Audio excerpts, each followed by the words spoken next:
تا حالا از خودتون پرسیدین که 1 ساعت از وقتتون واقعاً چقدر میارزه؟ امروز میخوایم دقیقاً همین موضوع رو با هم بررسی کنیم. میخوایم بفهمیم چطور میتونیم از این با ارزش‌ترین داراییمون یعنی زمان هوشمندانه‌تر استفاده کنیم. اون حس آخر روز رو میشناسید که انگار کل روز رو دویدید، کلی کار انجام دادید، اما وقتی به عقب نگاه میکنید حس میکنید هیچ پیشرفت واقعی نداشتید؟ خب به این میگن تله مشغولیت، یه دامی که خیلی از ماها توش گیر میکنیم. بیایید ببینیم اصلاً چرا اینطوری میشه. این دوتا تصویر دقیقاً اصل ماجرا رو نشون میده.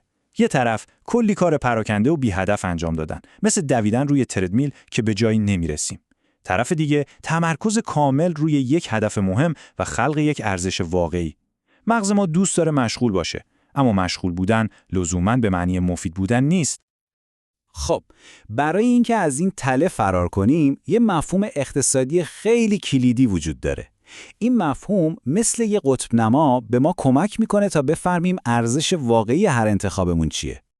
اسمش هست هزینه فرصت. خیلی هم ساده است.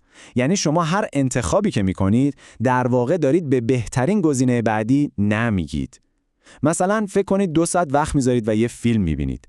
هزینه فرصت شما اون کار دیگه‌ایه که میتونستید تو اون 2 ساعت انجام بدید. مثلا یه مهارت جدید یاد بگیرید یا حتی با دوستاتون وقت بگذرونید.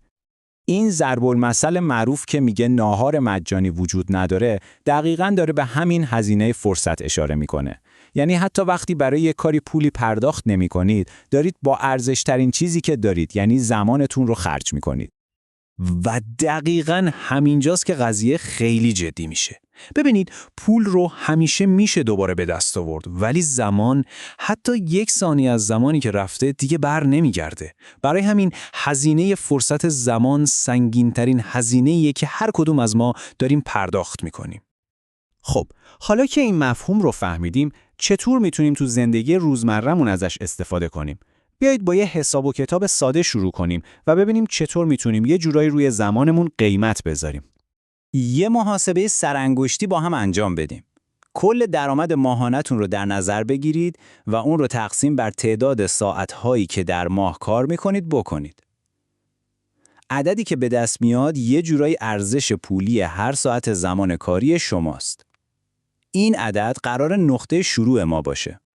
فرض کنیم حساب کردید و دیدید ارزش هر ساعت از زمان شما مثلا $20. حالا اینطوری بهش فکر کنید. اگه شما 1 ساعت وقتتون رو برای کاری بذارید که میتونستید با $10 اون رو به کس دیگه‌ای بسپرید، در واقع شما $10 ضرر کردید. چرا؟ چون میتونستید از اون 1 ساعت برای انجام کاری استفاده کنید که براتون $20 ارزش داشت. حالا که میدونیم زمانمون چقدر ارزش داره، میتونیم یه کار خیلی هوشمندانه انجام بدیم. زمان بخریم. بله، درست شنیدید. این استراتژی واقعاً میتونه بازی رو به نفع ما عوض کنه. به این جدول نگاه کنیم. فرض کنید تمیز کردن خونه 2 ساعت طول میکشه.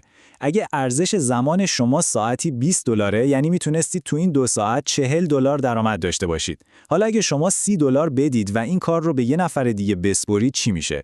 نه تنها 2 ساعت زمان برای خودتون خریدید، بلکه $10 هم سود کردید. این یه معامله برد برده.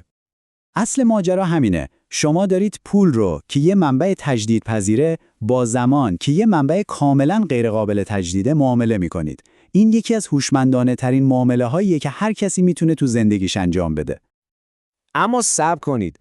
ارزش همه چیز که به پول نیست. درسته؟ بعضی از با ارزش‌ترین کارهایی که ما میتونیم با زمانمون انجام بدیم اصلاً برچسب قیمت ندارن. به این مقایسه نگاه کنید. شاید 1 ساعت اضافه کاری پول بیشتری تو جیب شما بذاره، اما هزینه فرصتش چیه؟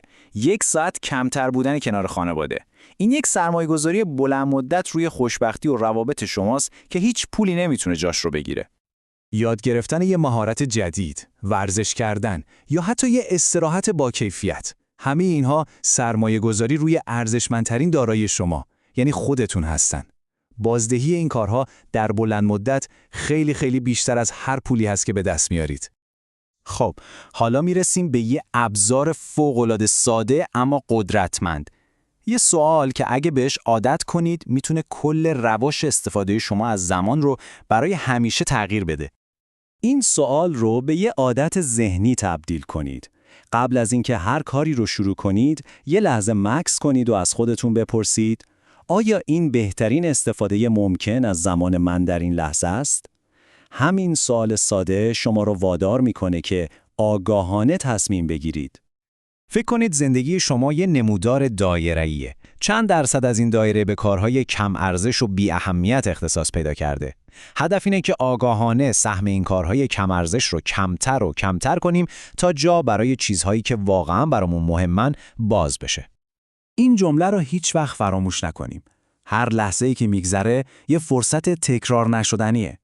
حالا سوال من از شما اینه: با ساعت بعدی زندگیتون چه کار ارزشمندی انجام میدید؟